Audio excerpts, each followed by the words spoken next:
अस्सलाम वालेकुम and welcome. 23 दिसंबर 2025 पाकिस्तान के लिए एक संग मील साबित हुआ है क्योंकि इस दिन बहुत सालों के बाद मौजूदा हुकूमत PIA को प्राइवेटाइज़ करने में कामयाब हो गई है। और एक अच्छी बात यह है कि तमाम जो इन्वेस्टर्स जिन्होंने पैसा डालेंगे इसमें वो लोकल इन्वेस्टर्स हैं। दो कंसोर्शियम्स बने थे, उसमें पाकिस्तान के जो लीडिंग बिजनेस ग्रुप्स थे वो शामिल थे, एयर ग्रुप भी थी, उसने सेपरेटली बिड किया। और फाइनली हमने देखा कि आरिफ हबीब लेड कंसोर्शियम ने 135 बिलियन रुपीज़ की जो कामयाब बोली लगाई और 75% स्टेक अब PIA का वो हासिल कर चुके हैं। और उसके बाद ये भी अब बात आ रही है कि आरिफ हबीब साहब ने कहा है कि वो जो रिमेनिंग 25% है वो भी एक्वायर कर लेंगे। तो बहुत अच्छी और खुशखबरी है पाकिस्तान के लिए। और इस पर आज हम बात करेंगे खुर्रम शहजाद से, जो एडवाइज़र हैं to the finance minister on economic affairs और ये प्राइवेटाइजेशन कमीशन के बोर्ड के मेंबर भी हैं। Khurram, welcome. Thank you Shiza, thank you and it's a historic day of course. और ये I think it will go down in history with golden words इंशाल्लाह। आप देखेंगे क्योंकि देखें 89 से कोशिश हुई प्राइवेटाइजेशन की और ये एक लैंडमार्क ट्रांजैक्शन है PIA की। अब अगर हम बात करते आए हैं बहुत टाइम से, हम इंटरव्यूज़ में भी इंटरेक्ट करते हैं, उसमें हमने हमेशा ये बात की कि जी स्ट्रक्चरल रिफॉर्म्स होते हैं, उसमें जो बड़ी ट्रांजैक्शन, जो बड़े बर्डन्स हैं फिस्कल पे, यानी कि गवर्नमेंट टैक्स पेयर का पैसा जो है ना वो इनमें जाता है बहुत ज़्यादा और इनमें बेहतरी नहीं होती। ये कर्जे लेके गवर्नमेंट जो है वो इनको फंड करती आई हैं, different governments over the period. और 89 से शुरू हुआ, फिर 2005 में इसकी अटैम्प्ट हुई, फिर आई थिंक 2015 में अटैम्प्ट हुई एक मरतबा, और फिर 2024 में हुई, और अब जाके उसको फाइनली हमने कर दिया। लेकिन ऐसा हुआ है रीजनल एयरलाइंस भी आप देखें, इवन नेक्स्ट डोर इंडिया देख लें, वहाँ पे भी जो एयर इंडिया थी उसमें भी बहुत सारे अटैम्प्ट्स हुए। लेकिन अल्लाह का शुक्र है कि हमारे यहाँ 4th अटैम्प्ट में ये थ्रू हो गई। और देखिए ना सिर्फ थ्रू हुई है बल्कि विद फ्लाइंग कलर्स, कि जो मैं आपको बताऊं कि जो नंबर्स हैं वो बेसिक नंबर ये है कि 180 अरब रुपए की जो है ये इसकी वैल्यूशन हुई है। उसके अंदर 125 अरब जो है वो कंपनी के अंदर इन्वेस्ट होगा और 55 अरब की जो वैल्यू है वो गवर्नमेंट ऑफ पाकिस्तान के पास आएगी। और 55 अरब में वो 25% स्टेक शामिल है, जिसका मैंने कहा कि आरिफ साहब ने कहा कि वो भी एक्वायर कर लेंगे। बिल्कुल ऐसे ही है। और उसको स्ट्रक्चर इस तरह से किया है कि इसने विन विन क्रिएट किया है। इन्वेस्टर्स भी इस पर एग्री हुए, गवर्नमेंट ऑफ पाकिस्तान और लोगों का भी इसमें फ़ायदा है। और इवेंचुअली आपका एविएशन सेक्टर में कोई बड़ी एयरलाइन रिवाइव होती है ना, तो ये इकोनॉमी को साथ लेके चलती है। अब देखिए मिडिल ईस्टर्न एयरलाइंस, ये तो नेशनल कैरियर है और इसका अगर हम पास देखें तो बहुत ही ग्लोरीफाइंग पास था।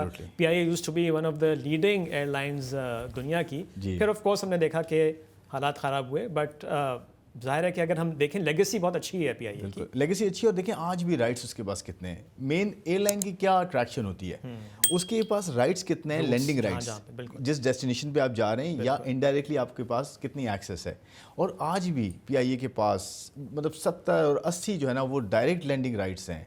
90s में जो है उनके 90s के नंबर्स की मैं बात कर रहा हूँ कि आई थिंक 97 या 95 समथिंग जो है वो उनके पास डेस्टिनेशन 78 डेस्टिनेशन हैं। और फिर उसके बाद 30 डेस्टिनेशन पे ये जाती है, राइट्स इसके पास 78 है। फिर उसके बाद मजीद जो इनडायरेक्ट जो इनकी कोलैबोरेशंस होती हैं वो बेताशा हैं, यानी कि एक कंट्री में आप 4-4, 5-5 जगह भी उतरते हैं। तो UK देखें दोबारा वापस आ गया इनके पास, पेरिस वापस आ गया, और इससे पहले नहीं आया था, जो लास्ट अटेम्प्ट थी उससे पहले नहीं आया था।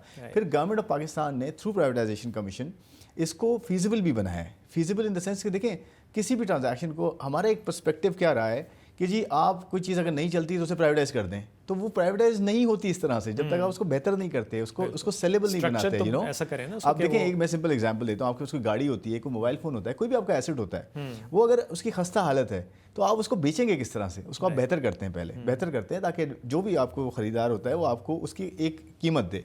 तो अच्छा ये हुआ कि IMF के साथ भी डिस्कशन हुआ, कुछ टैक्स की जो है चीज़ें जो है वो ठीक की गई। दूसरा, कुछ कर्ज़ों को जो है वो होल्डिंग कंपनी में डाला गया। इनके अंदर वो कर्जे सारे डाले गए, वो सारी लाइबिलिटीज डाली गई जो रेलेवेंट है बिजनेस के साथ। ऐसे ही होगा ना जी। एक ऑपरेटिंग कंपनी बनाई, एक होल्डिंग कंपनी बनाई। होल्डिंग कंपनी के अंदर जो दो बड़े एसेट्स हैं ना शुजा, हमारे जो होटल्स हैं, जो एक पेरिस में होटल है जो चल रहा है, और दूसरा जो है वो रोजवेल्ट होटल जो न्यूयॉर्क में, बहुत प्राइम प्रॉपर्टीज़ हैं दोनों। उसमें रोजवेल्ट का जो है ना वो अलग से स्ट्रक्चर हो रहा है, उसको भी बेचा नहीं जा रहा, उसको भी JV के थ्रू लेके जा रहे हैं, यानी कि पार्टनर लाएंगे, डेवलप करेंगे। गवर्नमेंट ऑफ पाकिस्तान लोगों की जो वैल्यू है ना वो उसमें बहुत ज़्यादा मिले, क्योंकि $1 बिलियन जो है प्रॉपर्टीज़ हैं वो। इस तरह से इसको स्ट्रक्चर ऐसा किया गया कि इसकी जो अपनी रेलेवेंट एसेट्स है वो और रेलेवेंट लाइबिलिटीज़ वो मिला के और राइट्स सब मिला के एक वैल्यूशन करके, और उस वैल्यू देखें, नेट इक्विटी आप समझते हैं ना कि असासे होते हैं और आपकी जो है फिर आपको उसके कर्जे होते हैं। असासे और कर्ज़ों को आप नेट करते हैं तो जो भी उसकी एक कदर निकलती है वो आपकी इक्विटी होती है। इसमें जो है वो 180 तकरीबन कोई बिलियन की जो है वो लायबिलिटीज़ हैं, 190 के करीब तकरीबन कोई या 192 के करीब जो है वो इसके एसेट्स। तो नेट इक्विटी हमने बनाई पॉजिटिव। लास्ट टाइम ये पॉजिटिव इक्विटी नहीं थी, तो 9 अरब की पॉजिटिव इक्विटी आ गई। तो इन्वेस्टर ये कहता है ना कि जी आप मुझे कोई कंपनी दे रहे हैं तो उसमें इतना होल छोड़ेंगे, इतने लॉसेस छोड़ेंगे। आपको पता है 700 अरब के लॉसेस हो गए थे लास्ट ईयर तक, 700 अरब। आप सोचें कि टैक्स पेयर का पैसा कितना जा रहा था। अब वो गवर्नमेंट ऑफ पाकिस्तान नहीं पे करेगी, वो टैक्स पेयर नहीं पे करेगा। अब ये इन्वेस्टर झेलेगा इसको, इन्वेस्टर इसको सही करेगा, ठीक करेगा, और साथ साथ गवर्नमेंट ऑफ पाकिस्तान का स्टेक रहता है तो वो बेनिफिट करेगा। अदरवाइज अब देखें वो 100% खरीदने पे आ गए तो आपको 55 अरब तो आपके हो गए। अच्छा खुरम, यहाँ पे एक सवाल बनता है, वो चुपता हुआ सवाल है, लेकिन अगर जो आपने अभी सारी बातें की हैं ना कि इस तरह को स्ट्रक्चर किया गया, उसको अट्रैक्टिव बनाया गया ताकि इन्वेस्टर जो पैसा लगा रहा है वो उसको ख़रीदे, तो सवाल अब ये आता है ना कि इतने सालों से जो आपने 1989 से गिनवा दिया, क्यों ये स्ट्रक्चर नहीं बन पा रहा था? इसमें क्या ऐसी बात थी कि पॉलिटिकल विल नहीं हुआ करती थी पहले? थोड़ा सा अब लोग जानना चाहेंगे कि इतने सालों उन्होंने अपने टैक्स के पैसों से इसको चलाया है। एब्सोल्युटली आपने सही कहा, पॉलिटिकल विल नहीं थी, अब है तो आपको नज़र आ रही है, इसकी रिजल्ट्स नज़र आ रहे हैं। अब देखें मैं 4 ट्रांजैक्शन आपको गिनवाता हूँ, पीछे 6 महीने में हुई हैं। सबसे पहले यूटिलिटी स्टोर को बंद किया गया है, ठीक है। वो करप्शन का गढ़ और उसमें बहुत सारे मसले, और उसमें देखें सबसे बड़ा प्रॉब्लम जो रहा है ना, जितने हमारे जो है ना सेटअप्स आए हैं ज़्यादातर उन्होंने पॉलिटिकल इंटरेस्ट को ज़्यादा प्रायोरिटी दी है बनिस्बत इकोनॉमिक इंटरेस्ट को। तो रिजल्ट क्या होता था, अपने लोग भर्तियाँ, ये सारे वो गढ़ बने हुए थे जहाँ पे पॉलिटिकल इंटरेस्ट को सेटिस्फाई किया जाता था और पूरी आवाम जो है बेचारी सफ़र करती थी। यूटिलिटी स्टोर को बंद किया। सेकेंडली पास्को, जो कि ये सारी वीट में इसमें डील करता है आया है, गवर्नमेंट ऑफ पाकिस्तान का इदारा था, उसको बंद किया, उसको वाइंड अप कर दिया। यूटिलिटी को मतलब डिसीजंस ले लिए गए हैं। और तीसरा फर्स्ट वुमेन बैंक को प्राइवेटाइज किया। एक बहुत सबसे बड़ी मेडिसिन लिस्टेड कंपनी आई है जिसके 240 अरब डॉलर के उसके अपने जो है वो वैल्यू है। 200 अरब डॉलर वो मैनेज करता है पूरी दुनिया में, 1300 प्लस एंटिटीज हैं। देखिए ये बड़ा इंपॉर्टेंट है कि सिर्फ हमें अपनी जो है प्रॉफिट को या अपनी रिसिप्ट को मैक्सिमाइज नहीं करना कि जी गवर्नमेंट जो है इतने में बेच देगी तो फायदा हो जाएगा। एक्चुअली डेवलपमेंट का एंगल होता है कि कोई आके इसको चलाए, ठीक करे ताकि बेहतरी हो लोगों की। ये डेवलपमेंट का एंगल होता है, वो हमने देखा है। और इवेंचुअली ये इदारे जो हैं, जैसे हमने देखा है, जो बैंक्स की अगर मैं एग्जांपल दूं, वो तो बहुत अच्छी एग्जांपल है जहाँ पे बैंक्स जो प्राइवेटाइज हुए, अब वो कितना बड़ा कंट्रीब्यूट कर रहे हैं टैक्स में। बिल्कुल टैक्स में भी। और दूसरी बात ये है ना कि देखें जो सेक्टर डेवलप होता है ना वो अपॉर्चुनिटीज़ लेकर आता है, सरमायाकारी लाता है, रोज़गार लेके आता है और वो कंट्रीब्यूट करता है। एक और चीज़ बता दो, 4 ट्रांजैक्शन 6 महीने में, इतना जल्द कितना क्विक नहीं हुआ कभी। देखें इसके पीछे बहुत काम हुआ, उसके बाद जाकर रिजल्ट्स आने शुरू हुए ना। स्ट्रक्चरल रिफॉर्म्स की हमने लास्ट पॉडकास्ट में भी बात की थी। और इसमें देखिए पहला हुआ यूटिलिटी स्टोर, पास्को को बंद किया, फिर फर्स्ट वुमेन बैंक को भेजा, अब पीआईए किया। ये देखिए ये लैंडमार्क ट्रांजैक्शंस है। और पीआईए इतना बड़ा जो है वो इतनी बड़ी डेवलपमेंट है, इससे मैसेज किया पूरी दुनिया में कि Pakistan as a country, as an economy serious हैं। हम कर रहे हैं स्ट्रक्चरल रिफॉर्म्स, हम करेंगे, आप आके इन्वेस्ट करें और इंशाल्लाह मोमेंटम आप देखेंगे इस पे मजीद प्राइवेटाइजेशन। एक सवाल मैं और कर रहा हूँ, अगेन थोड़ा सा वो पॉलिटिकल साइड पे ही है, क्योंकि आपने इस बात को आपने एग्री किया कि पॉलिटिकल विल नहीं थी। इस तक जो हुकूमत है, जो सेटअप है, और इसमें जो 2 बड़ी पॉलिटिकल पार्टीज़ हैं, इनकी तो हुकूमत पहले भी थी, तो पहले क्यों पॉलिटिकल विल नहीं थी इनमें और अब आ गई? आई थिंक अब जो है ना वो रियलाइजेशन ज़्यादा है कि अब ये चल नहीं सकता इसके बगैर। अब पॉलिटिकल जो आपकी सियासी जो प्रायोरिटीज़ होती हैं वो जो है अब मतलब उससे काम चलेगा नहीं। अब लास्ट गवर्नमेंट्स कितनी थी आप मुझे बताएं ना। 2 तरह की गवर्नमेंट्स आई ना आपके पास, या तो आपके पास जो है फौजी गवर्नमेंट थी या आपके पास पॉलिटिकल गवर्नमेंट थी। दोनों में से विल जो है थोड़ी बहुत एक दिखाता था, एक दूसरा दिखाता था। आज दोनों एक साथ मिल के देखें ना, सारी लीडरशिप्स एक है ना, और सब ये रियलाइज़ कर रही हैं कि जी हमने जो पास्ट में चीज़ें की हैं उससे आज जो रिजल्ट्स आए वो ठीक नहीं है। तो रियलाइजेशन दे रहा है, दुरुस्त है, लेकिन आ गई और शुरू हो गई ना चीज़ें। अब देखें मोमेंटम यहाँ से 36 साल बाद जी मोमेंटम बनना शुरू हो गया ना। अब 4 ट्रांजैक्शन एक साथ आपने कर दी हैं, आगे डिस्कोज आ रही हैं, आगे रोजोवेल्ट होटल है, आगे बैंक्स आ रहे हैं आपके पास, फिर आपकी जितनी ये जो एसओईज हैं 85-86 एसओईज हैं, 1 खरब रुपए का आपका बर्डन है फिस्कल के ऊपर। आपने ठीक कर उसके बोर्ड्स लगाए जा रहे हैं, बेहतर बोर्ड्स लगाए। एसओई का एक्ट पढ़े हैं आप 2023 का, जो इंडिपेंडेंट बंदा जो आपका पर्सन होगा वो चेयरपर्सन बनेगा, चाहे लेडी हो या जेंट्स हो, चेयरपर्सन बनेगा एसओई की बोर्ड का, ताकि वो इंडिपेंडेंटली चला सके और उसमें मेजॉरिटी इंडिपेंडेंट लोगों की होगी, कॉम्पिटेंट लोगों की होगी। फाइनेंस मिनिस्टर साहब एसओई को चेयर करते हैं, कैबिनेट कमेटी ऑन एसओई। इसका MIS हमने बनाया। पता है आपको सबसे पहली मुझे बताएं डिसीजन लेने के लिए सबसे पहली चीज़ क्या होती है? शुदा हम फाइनेंशियल इंडस्ट्रीज हैं, सबसे पहली चीज़ होती है डेटा। इन्फॉर्मेशन, क्या आपको पता है कि आपकी एसओईज हैं कितनी, उसके अंदर एसेट्स कितने हैं, लाइबिलिटीज़ क्या हैं, हिडन लाइबिलिटीज़ क्या हैं, कंटीजेंट लाइबिलिटीज़ क्या हैं, नज़र ही नहीं आता, जो बुक पे है वो है ही नहीं। तो ये सब चीज़ें MIS मिनिस्ट्री ऑफ फाइनेंस में बना है। अब आप देखेंगे उसकी नई रिपोर्ट आएगी और आपको सारे वो नंबर्स नजर आएंगे, ऑडिटेड नंबर्स नजर आएंगे कि एसओईज कर क्या रही हैं, क्योंकि जब तक आपका डेटा नहीं होगा, ट्रांसपेरेंट नहीं होंगे आप, कैसे आप डिसीजन लेंगे। तो ये फाइनेंस मिनिस्टर इसको लीड कर रहे हैं और फाइनेंस मिनिस्टर 4-5 चीज़ों को इनिशिएट किया उन्होंने। एक तो आपकी ये राइट साइजिंग किया कि गवर्नमेंट जो फेडरल गवर्नमेंट है उसको कम करें, डिवॉल्व करें, उसमें लोगों को कम करें। $3 बिलियन का हमारा जो है वो पूरा खर्चा है, उसको कम करें। फिर एनर्जी पे लगारी साहब कर रहे हैं, उसमें कॉस्ट कम करने की बात हुई है, 2 मरतबा प्राइसेस कम करने की कोशिश की ताकि इंडस्ट्री को जो है सस्ती बिजली मिले। प्राइवेटाइजेशन का अमल देखें कितना तेज़ी से शुरू हो गया है। फिर उसके बाद जो है एसओईज की मैं बात कर रहा हूँ, उस पर बहुत काम हो रहा है, वहाँ से सीधा प्राइवेटाइजेशन के पास आ रही है सारी। और जो प्राइवेटाइजेबल नहीं है, बड़ा इंपॉर्टेंट पॉइंट है, एक बोर्ड मीटिंग में हमने ये डिसाइड किया, आई थिंक इससे पिछली या उससे पिछली वाली थी, जिसमें हमने नंबर ऑफ एसओईज वापस भेजी हैं कि ये प्राइवेटाइजेबल है ही नहीं, इनको बंद कर दें। अच्छा, जी, जैसे यूटिलिटी स्टोर को बंद कर दिया, पास्को को आप बहुत सारी आपको बंद होती हुई नजर आएंगी। बंद से मुराद ये है कि देखें, जब उनका कोई वैल्यू एडिशन नहीं है, आप सिर्फ उनको चला रहे हैं और वो फंक्शनल भी नहीं है, टैक्स पेयर का पैसा बेकार जा रहा है। एग्जैक्टली, तो उसको क्यों चलाएं। देखें, टैक्स पेयर पैसा जो है ना वो सबसे बड़ी प्रायोरिटी है फाइनेंस मिनिस्टर के लिए, PM के लिए, हमारी जो है वो FM जो हमारे फील्ड मार्शल हैं, सबके लिए, सब अक्रॉस द बोर्ड ये रियलाइज कर चुके हैं कि जी अब हमने इनको ख़त्म करना है, बेहतर करना है, अब हमने बिजनेस से निकलना है, इनेबलिंग एनवायरनमेंट क्रिएट करना है। एक सवाल इंपॉर्टेंट मैं ये पूछना चाह रहा हूँ, चूँकि आप PC के जो बोर्ड ऑफ डायरेक्टर्स उनके मेंबर भी हैं, बोर्ड पे हैं आप, तो अब नेक्स्ट ट्रांजैक्शंस प्रायोरिटी वाइज अगर मैं फर्स्ट टॉप 3 या टॉप 5 अगर आप बता सकें। देखिए, एक तो रूजोवेल्ट का मैंने आपको बताया, रूजोवेल्ट का जो एडवाइजरी कंसोर्शियम है वो फाइनल स्टेजेस पे है, इंशाल्लाह आप बहुत जल्दी इसको सुनेंगे। और वो जो है JV के लिए हम जा रहे हैं, ये ऑलरेडी कैबिनेट ने डिसाइड कर लिया। 3 मॉडल से हमारे पास शुजा, एक था हमारे के आउटराइट सेल कर दें रूजोवेल्ट होटल को, दूसरा था कि जॉइंट वेंचर में जाएँ, किसी टॉप डेवलपर को लाएँ और उसके साथ अपनी ज़मीन दें, वो डेवलप करे, वो पैसा लगाए, आप ज़मीन अपनी लेके बैठें और इवेंचुअली उस पैसे लगाने के बाद आपको रेंट भी उसका आए कुछ सालों तक, जितने सालों तक आप रहते हैं, या बीच में आप एग्जिट भी कर लें, ये आपकी कॉल है। तो ये JV का दूसरा ऑप्शन हो गया। तीसरा था कि लॉन्ग टर्म लीज पे चले जाएं, 100 साल की लीज पे आप बैठ के सिर्फ किराया खाते रहें।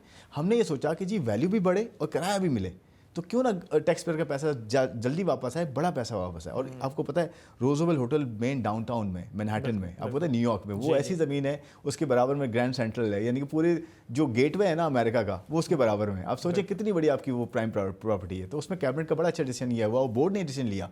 बोर्ड ने कहा कि जी बेचने से ज़्यादा बेहतर है, आज बेच देंगे थोड़ी सी वैल्यू मिलेगी, बनाए ना इसको, डेवलप करें। तो ये बड़ा अच्छा डिसीजन कैबिनेट का वो आ रहा है इंशाल्लाह। इसके बाद 3 एयरपोर्ट जो टाइम लग सकता है, ये मेरे ख्याल में विदिन अ मंथ और 2 इंशाल्लाह हो जाना चाहिए। मतलब इसकी जो एडवाइजरी कंसोर्शियम है वो फाइनलाइज हो जाना चाहिए। उसके बाद वो काम करके 3 महीने लगते हैं, 6 महीने लगते हैं, जो उनका एक प्रोसेस होता है ड्यू डिलिजेंस का, वो करके फिर वो जाएंगे मार्केट में। और मैं आपको बताऊँ, बहुत दुनिया के टॉप जो बड़े बैंक्स हैं ना उस प्रॉपर्टी के लिए वो आ रहे हैं हमारे पास। आज हमारे पास 2 बड़े बैंक्स आए हैं, कमर्शियल बैंक्स दुनिया के, US से, कि जी आप हमें इसको बेच दें आज। सेकेंडली 3 एयरपोर्ट्स हम लेकर आ रहे हैं, 3 एयरपोर्ट, कराची, लाहौर, इस्लामाबाद। अब देखें, सिर्फ एयरलाइन जो है वो बेच देना या एयरलाइन से निकल जाना बिजनेस से, ये डेवलपमेंट के एंगल से काफ़ी नहीं है। पूरे सेक्टर के रिफॉर्म्स बेहतर है ना, क्योंकि देखें जो भी सरमायाकार आता है वो कहता है सेक्टर के रिफॉर्म्स हो रहे हैं, तो फिर मेरा जो कंपनी है जो मैं ले रहा हूँ, जो चलाऊँगा, वो सेक्टर में ऑपरेट करेगी। सेक्टर अगर बेहतर होता जा रहा है तो मेरा नेचुरली उसका इम्पैक्ट मेरी जो है वो सरमायाकारी पे आएगा। तो हमने वो भी किया है कि हम एविएशन सेक्टर को बेहतर करने की बात कर रहे हैं ओवरऑल, रेगुलेशन वाइज भी। 3 एयरपोर्ट्स को रिवैम्प करने के लिए हम प्राइवेट पार्टीज़ को इनवाइट करेंगे, इन्वेस्टर्स को इनवाइट करेंगे, आप आके ऑपरेट करें। इसे कहते हैं लॉन्ग टर्म लीज या कंसेशन कह लें इसको आप। कंसेशन पे देके, यानी कि ऑपरेटर जो है आपके पास इंडिपेंडेंट हो, वो आके उसको पूरा रिवैम्प करे, इन्वेस्टमेंट करे, उसमें चलाए, उसको ऊपर लेके जाए और सारी दुनिया के एयरलाइंस फिर उस पर आए। देखिए ग्लोबल स्टैंडर्ड्स पे जाना है ना आपने, और 25 करोड़ आवाम है, 1.25 करोड़ आपकी डायस्पोरा है, तो वो तो आना चाहती है ना, आपकी अपनी एयरलाइन के थ्रू आना चाहती है। तो इसमें तो दो राय नहीं है कि कितनी ट्रैक्शन है इस एयरलाइन बिजनेस में, एविएशन में।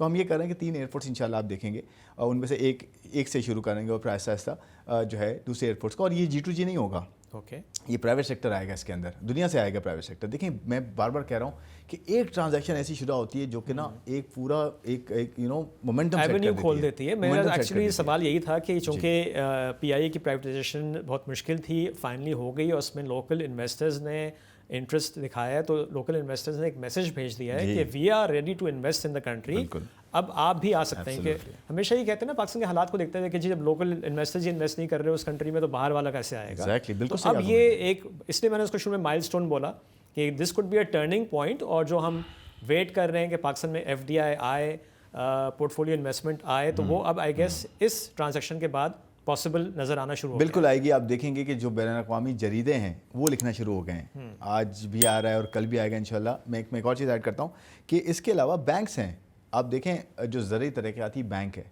उसको हम प्राइवेटाइज करें, उसमें बहुत ज़्यादा इंटरेस्ट आ रहा है अच्छा, इन्वेस्टर्स अब का। जो मैंने आपसे सवाल पूछा था, सॉरी आपकी बात मैं काट रहा हूँ, कि ये जो टॉप प्रायोरिटीज़ हैं आप उसी मैं उसी में प्रायोरिटाइज ही कर रहे हैं मैं ना वो बता रहा हूँ जो कि पाइपलाइन में ऑलरेडी हैं। ओके। ठीक है, और भी आ रहे हैं इसके साथ। ठीक है। और इसके साथ साथ जो है ना ये ज़रूरी तरक्याती बैंक हो गया, फिर हम कर रहे हैं basically house building finance company जो है हमारी, वो हम करने जा रहे हैं। हाउस बिल्डिंग आप देखें कितना शॉर्टेज है, 9 मिलियन से ज़्यादा आई थिंक घरों की शॉर्टेज है पाकिस्तान में। तो उसमें तो दो राय नहीं है ना कि वो कितना इंपॉर्टेंट जो है प्लेटफॉर्म है जिसके थ्रू जो है वो फंडिंग जा सकती है और अच्छे जो है मॉर्गेज का जो है ना वो पैकेजेस दिए जा सकते हैं और कमर्शियल बेसिस पे दिए जा सकते हैं। तो देखें उसको हम लेकर आ रहे हैं। उसमें एक पार्टी ने ऑलरेडी हमें एक बिड दी है, बट वो हम देखेंगे कि किस तरह से है, हमारे पास अगर वैल्यू उस हिसाब से दे रहे हैं नहीं दे रहे तो हम दोबारा जाएंगे मार्केट में। देखें मैं आपको एक बात बताता हूँ, ये इसमें 2-3 ट्रांजेक्शन ऐसी थी शुजा 2021-22 से आ रही थी, 23 में हालात थोड़े ख़राब हो गए थे, काफ़ी ख़राब हो गए थे। तो उस वक्त जो इन्वेस्टर आए ना उस वक्त एक का दुक्का आ रहे थे, उसी ट्रांजैक्शन को आज हम दोबारा लेके जा रहे हैं। हमें लेके जाने से पहले ही इंटरेस्ट आ रहा है, पहले ही हमें आ रहा है कि जी हमें इसमें बताएं क्या करना है। अब इसमें एक इन्वेस्टर है तो आप उसको दोबारा जो है बिडिंग के लिए ले आए। फिर मैं एक और चीज़ बता रहा हूँ, उसके बाद डिस्कोज हैं, डिस्कोज की हैं स्ट्रक्चरल रिफॉर्म्स में। आपको पता है एनर्जी सेक्टर जो है वो की होता है। एनर्जी सेक्टर तो मैं सेक्टर नहीं कहता, इनेबलर होता है बेसिकली, हर सेक्टर को एनर्जी चाहिए। तो एनर्जी सेक्टर में पहला जो बैच है डिस्कोज का, वो हम यानी कि डिस्ट्रीब्यूशन कंपनीज जो ये जो बिजली फराम करती हैं, ट्रांसमिशन होती है जिनके थ्रू वो आ रही हैं, उनको हम जो है लेकर जा रहे हैं आगे। वो इंशाल्लाह आप देखेंगे कि वो कंसेशंस पे भी जा सकते हैं हम, यानी कि वो तो बहुत ज़रूरी है बिकॉज़ जो पावर सेक्टर के हालात हैं। बिल्कुल, देखिए पावर सेक्टर में 3-4 चीज़ हो रही हैं। जा रहा है नहीं, सर्कुलर डेट तो देखें सेटल कर दिया हमने। दूसरा जो है, लेकिन वो मतलब अभी उसकी ब्लीडिंग स्टॉप तो नहीं हुई है ना। नहीं, लेकिन मैं ये आपसे कह रहा हूँ कि हमने एक बड़ा जो चंक है उसका एक अच्छा स्ट्रक्चर करके विदाउट बर्डनिंग कंज्यूमर्स हमने वो कर दिया है। उसकी आपको पता है इंटरेस्ट रेट नीचे आ गया है, सब कुछ हो गया, तो हमें अच्छा खासा रूम उसमें है और इंशाल्लाह वो कुछ सालों में आपको पता है वो सेटल डाउन भी हो जाएगा। गैस सेक्टर का सर्कुलर रेट को उसको हल किया जा रहा है। फिर उसके बाद एनर्जी सेक्टर के अंदर व्हीलिंग लाई जा रही है। व्हीलिंग से मुराद ये होती है, आपको पता है ना कि आपका जो है ना वो पूरा इंफ्रास्ट्रक्चर है, एक इंडिपेंडेंट आया बायर, वो आपसे बिजली लिया आपने, उसने फिर कंज्यूमर को बेची और इस तरह से मल्टी बायर मार्केट क्रिएट होती है। तो जब मल्टी बायर मार्केट होती है उससे ही फायदा होता है कि कंज्यूमर को जो है ना प्राइस कम मिलती है। इंडस्ट्रियल और हाउस होल्ड दोनों के लिए प्राइसेस आपको पता है एडिशनल पे जो है ना 23 रुपये की हुई है इस वक्त बिजली। अच्छा, तो ये मैं लास्ट बताना चाह रहा हूँ। तो प्राइवेटाइजेशन हो गया, एनर्जी हो गया, SOEs हो गया, टैक्स के ऊपर हम बहुत ज़्यादा काम कर रहे हैं। और अभी मैं आपको बताऊं, हमने टैक्स पॉलिसी ऑफिस जो बनाया है उसमें कैपेसिटी ऐड हो गई है। अब हम क्या कर रहे हैं, हम डोर टू डोर जा रहे हैं हर चेंबर के पास। फाइनेंस मिनिस्टर साहब कराची भी आए हैं, फाइनेंस मिनिस्टर साहब लाहौर भी गए हैं, आपने देखा होगा, और जाके ये कहा है कि अपने प्रपोजल्स दें, हम इसको इंडिपेंडेंटली टैक्स पॉलिसी ऑफिस के थ्रू एनालाइज करेंगे और जो कॉमन प्रपोजल्स आ रहे हैं उनको पहले हम जाके IMF से भी डिस्कस करेंगे और इस बजट में इसका पार्ट बनाएंगे ताकि टैक्सेशन कम हो। ठीक है, एनर्जी कम करना, टैक्सेशन कम करना, इंटरेस्ट रेट ऑलरेडी नीचे हैं तो फिजिबल बन गई ना आपकी, और रेगुलेटरी रिफॉर्म्स भी कर रहे हैं साथ में। सस्टेनेबिलिटी के लिए ये रिफॉर्म्स बहुत ज़रूरी है, प्राइवेटाइजेशन से लेकर एनर्जी से लेकर ये सब चीज़ें। आई थिंक हमारी जो पोटेंशियल है ना शुजा, वो इंशाल्लाह आगे मुझे लग रहा है बहुत ज़्यादा अनलॉक होगा। चलें इंशाल्लाह। अगर आपको ये वीडियो पसंद आ रही है तो अभी सब्सक्राइब करें। अच्छा, एक पास्ट में हमने ये भी देखा है कि जैसे आपने कहा ना कि बहुत इंटरेस्ट हमको नज़र आ रहा है डिफरेंट प्रोजेक्ट्स में जो आप प्राइवेटाइज करना चाह रहे हैं। हमने देखा कि हमारी तैयारी नहीं होती थी। ठीक है, और इन्वेस्टर तैयार होता था, और मैं फॉरेन इन्वेस्टर्स की बात कर रहा हूँ। तो अब जो हमने आप ये सारी बातें कर रहे हैं ना, और आपने शुरू में कहा भी कि हम उसको स्ट्रक्चर सही नहीं कर पाते थे, तो अब तैयारी मुकम्मल है। हर ट्रांजैक्शन जो हमें अब फ्यूचर में करनी है, इन द नियर फ्यूचर या थोड़ा लॉन्ग टर्म में, उसको सही स्ट्रक्चर किया गया है कि हमारी तैयारी पूरी है कि इन्वेस्टर्स अगर पैसा उन टेबल पे है तो वो फ़ौरन हम उसको उठा लें। Lessons have been learned the hard way. ठीक है ना, बहुत मुश्किल हमने पेन लिया, उसके बाद हमने सीखा। एज अ कॉम बात कर रहा हूँ, as a you know policy makers बात कर रहा हूँ कि उसमें हमने मुश्किल सीखा, टाइम लगाया, लेकिन देखें वही वाली बात, देर आए दुरुस्त आए ना, तो हमें कहीं ना कहीं तो करना है ना ये। तो अब अच्छी बात ये कि प्रोफेशनल्स बैठे हैं मिनिस्ट्रीज़ में भी, उनकी टीम्स में भी। और देखिए मैं ये कहता हूँ कि शायद मिनिस्ट्रीज़ का काम ये नहीं होता, आप जहाँ से आपको अच्छी कैपेसिटी मिलती है, अच्छा कॉम्पिटेंट टैलेंट मिलता है, आप उसको लें उसको साथ मिलके एक टीम का पार्ट बना के एग्जीक्यूट करें, और उसकी एक प्राइस भी होती है, आपको पता है मार्केट ड्रिवन चीज़ है ना आजकल। तो देखें ह्यूमन रिसोर्स ही आपका सब कुछ है। आई थिंक ये पहले भी हुआ है, लेकिन I think the most important चीज़ जो आपने शुरू में एडमिट भी किया, it's always the political will. जी जी बिल्कुल, पॉलिटिकल विल होगी। हमने इससे पहले भी HR बहुत ह्यूमन रिसोर्स बड़ी अच्छी देखी है, ट्रू, ठीक है, पाकिस्तान में कहते हैं कि बहुत अच्छे दिमाग हैं, लेकिन पहले पॉलिटिकल विल नहीं होती थी, और that is why we saw. अब मैं सिर्फ गवर्नमेंट की बात नहीं कर रहा हूँ, मैं वैसे भी बात कर रहा हूँ कि जब भी हमने ब्रेन ड्रेन भी देखा था पाकिस्तान से। सही कह रहे हैं, बिल्कुल ठीक कह रहे हैं, आई एग्री विथ यू। सही। तो देखिए ओवरऑल जो है ना इस वक्त इन्वेस्टमेंट स्टोरी जो है ना वो इम्प्रूव हो रही है। मैं आपको थोड़ा सा एग्जांपल देता हूँ कि लास्ट 18 महीनों में मैक्रो स्टोरी बेहतर हुई, स्टेबलाइजेशन आई, इन्फ्लेशन नीचे गई, इंटरेस्ट रेट्स नीचे गए, आपका करेंसी स्टेबलाइज हुआ, फिस्कल में बेहतरी आई, थोड़े खर्चे कम हो गए, आपका टैक्स जो है ना वो इम्प्रूव हुआ, फॉर्मल सेक्टर से कम करने की बात होगी अब, और हो भी रही है, और दूसरे एंड पे आपको एनर्जी और जो है रेगुलेटरी साइड, ये ऐसा ऐसा इंप्रूव होते जाएंगे। ये होता नहीं, आपके इन्वेस्टमेंट थीसिस जो है ना इंप्रूव करता है। तो जो स्मार्ट इन्वेस्टर होता है ना वो उस वक्त आता है जब देखता है चीज़ें हो रही हैं, इवॉल्व हो रही हैं। वो ये नहीं कहता जब हो चुका होता है उस वक्त आता है। स्मार्ट इन्वेस्टर पहले आता है, फर्स्ट मूवर जो होते हैं। तो ये सारे फर्स्ट मूवर्स हैं, और खासकर लोकल इन्वेस्टर फर्स्ट मूवर है। देखें दुनिया में के बड़े नाम तो आपके पास आए ना पिछले 18 महीने। BYD आ गया आपके पास, अरामको आ गया आपके पास, गनवर आ गया आपके पास, अबू धाबी पोर्ट्स आ गया, गूगल आ गया आपके पास। ये सारे बड़े नाम है ना आपके। मैं बहुत सारे नाम है, मैं भी आपको मोटे मोटे नाम बता रहा हूँ। राइट। तो ये आ गया, सैमसंग आ गया, एप्पल आ रहा है आपका जेवी करने के लिए। तो देखिए बात ये है कि ये सारे बड़े नाम तो आ गए आपके पास, इसके साथ लोकल इन्वेस्टर जो है वो ऊपर आ रहा है, और उसने ट्रांजैक्शंस किया। आप देखें कैपिटल मार्केट से आप बड़ा उसको ट्रैक करते हैं। कैपिटल मार्केट में देखें कितनी एक्विजिशंस हो रही हैं, कितने मर्जर्स एक्विजिशंस हो रही हैं, बड़े ग्रुप्स आके जो कंपनियां यहाँ से गई हैं उनको ले लिया, और जो एग्जिस्टिंग है वो किसी और बिजनेस में जा रही हैं तो ये आके उसको ले रहे हैं।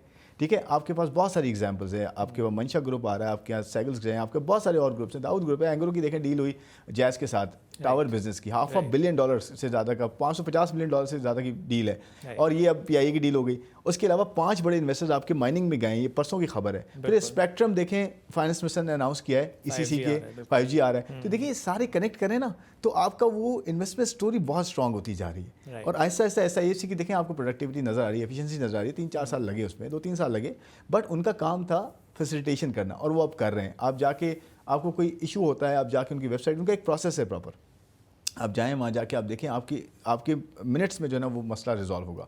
तो देखें एक लर्निंग कर्व भी होता है साथ साथ। वो लर्निंग कर्व अब वो पॉइंट आ गया है जहाँ पे हम जो है वो मिल के सारे एक सर्टन डिलीवरी जो है वो नज़र आ रही है। तो मेरे कहने का मतलब ये कि फर्स्ट लोकल इन्वेस्टर आपका आ रहा है, और वो ये देख रहा है कि एनवायरनमेंट ऐसा ऐसा इनेबलिंग होता जा रहा है, विल है, और ये जब कर दिए ना चीज़, इससे इम्पैक्ट बहुत बढ़ गया है बात। तो अब इंशाल्लाह आप देखेंगे कि इसका फॉलो थ्रू बहुत स्ट्रॉन्ग होगा।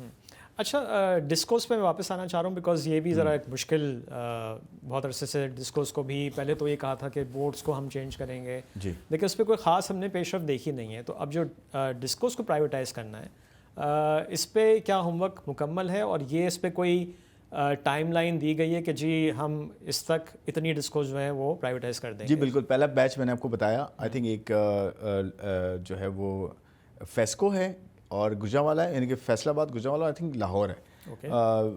इनकी जो है ना ये पहला बैच है, और इस पहले बैच को जो है ऑलरेडी एडवाइज़र जो है काफ़ी हद तक ड्यू डिलिजेंस कर चुका है।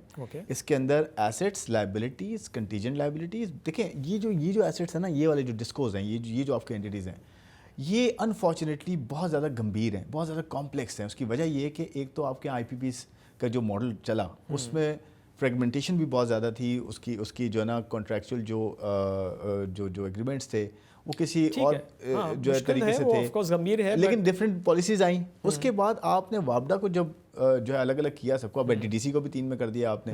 तो इस तरह की चीज़ों के साथ साथ ना ये जो ट्रिकल डाउन इम्पैक्ट था ना, वो इन ट्रांसमिशन और डिस्ट्रीब्यूशन कंपनीज पे वैसा नहीं आया, वो वहीं रही, वो गवर्नमेंट के अंदर ही रही। अब देखें एक प्रॉब्लम क्या है पाकिस्तान में, सिंगल बायर मार्केट है, गवर्नमेंट ही खरीदती है, गवर्नमेंट ही बेचती है, गवर्नमेंट ही प्राइस सेट करती है। इससे निकलना है ना, तो मल्टी बायर मार्केट की बात की मैंने, व्हीलिंग की बात की, तो उसका सारा इम्पैक्ट हमने देखना है सेक्टर का। तो पूरे सेक्टर पे काम हो रहा है। हाँ। सिर्फ ये डिस्कोज नहीं है कि 3 डिस्कोज उठाई आपने कहा ये ले लें आके, कॉम्प्लेक्स है, लेकिन नहीं, लेकिन मैं बहुत जरूरी है। मैं उसमें और चीज़ ऐड कर रहा हूँ कि उनके जो एसेट्स हैं और लाइबिलिटीज़ हैं, उनके बहुत सारे को ऐसा जिनका पता ही कुछ नहीं है, मतलब उनके लिए तो ड्यू डिलिजेंस करना मुश्किल होता था। लेबर के अलग इश्यूज रहे, आपको पता है ना इन सब में। जी, तो देखें बात मतलब ये मैं तो ये पूछना चाह रहा हूँ कि ना किस स्टेज पे है अभी, लग रहा है कि टाइम लगेगा। मैं कह रहा हूँ ये क्लोज टू फ्रूशन है, बहुत करीब आ गए हम। मैं तो पहले बैच की बात कर रहा हूँ 3 की, वो तो 6 months आई थिंक प्लान ये है कि 2026 जून से पहले इसका कोई रिजल्ट आए।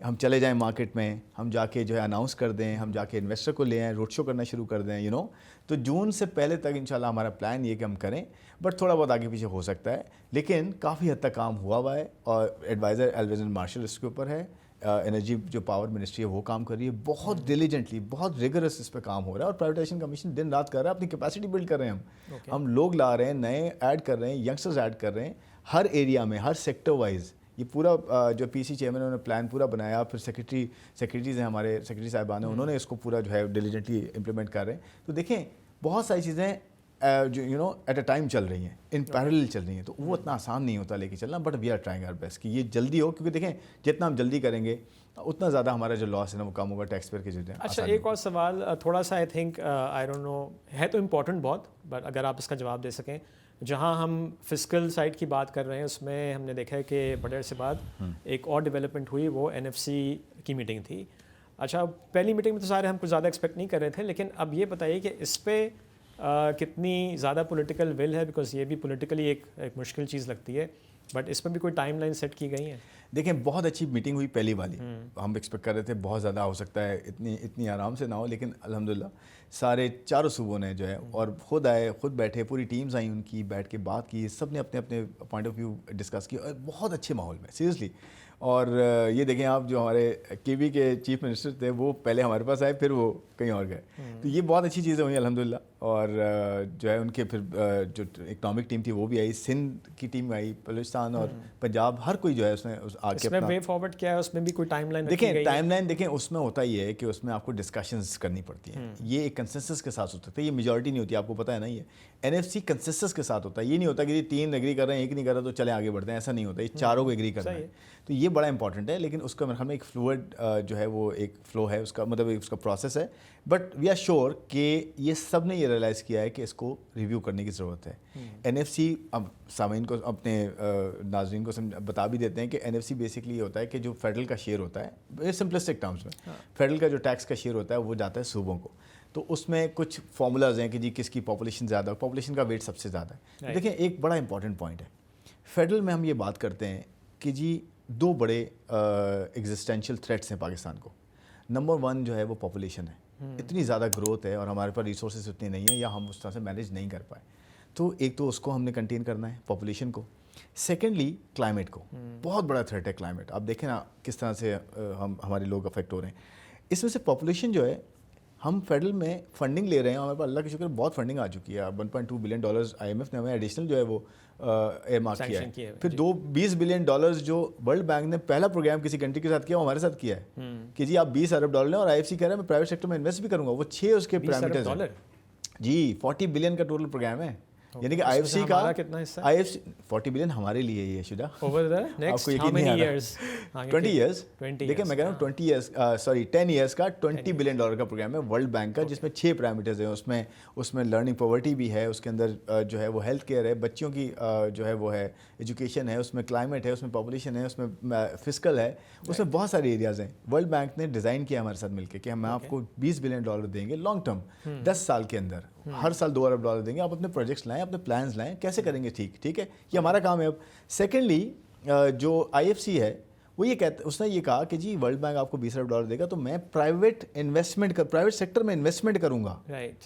लोन नहीं, मैं इन्वेस्टमेंट करूंगा, साथ में मैं मैच करूंगा उसको। तो देखें आपके फंडिंग है ना, और IMF ने आपको अभी जो लास्ट ट्रांच आपको दी है उसके अंदर उसने क्लाइमेट का भी ऐड कर दिया, $200 मिलियन। तो देखिए पैसे तो है ना हमारे पास, पैसा तो कमी नहीं है, लेकिन हम क्या कहते हैं, हम कहते हैं जी जो है ना पॉपुलेशन ग्रोथ को कम करना है, हमने पॉपुलेशन को कंटेन करना है। सूबों को हमने जो NFC के पैराए में चीज़ की हुई है वो इनकरेज करती है कि जी आप पॉपुलेशन बढ़ाएं तो पैसे मिलेंगे आपको, ऐसा ही है ना, आई थिंक 82% और समथिंग जो है, मतलब आपका ये formula needs to be change. तो ये देखें, ये कॉन्फ्लिक्टिंग चीज़ है ना, एक तरफ पॉलिसी आपकी आपने ये कह रहे हैं कि जी पॉपुलेशन कंट्रोल करें ताकि सबको फ़ायदा हो, कमी हो, रिसोर्सेज हो, और लोग जो हमारे एक आम पाकिस्तानी है वो अच्छा जो है उसको स्टैंडर्ड ऑफ लिविंग मिल सके।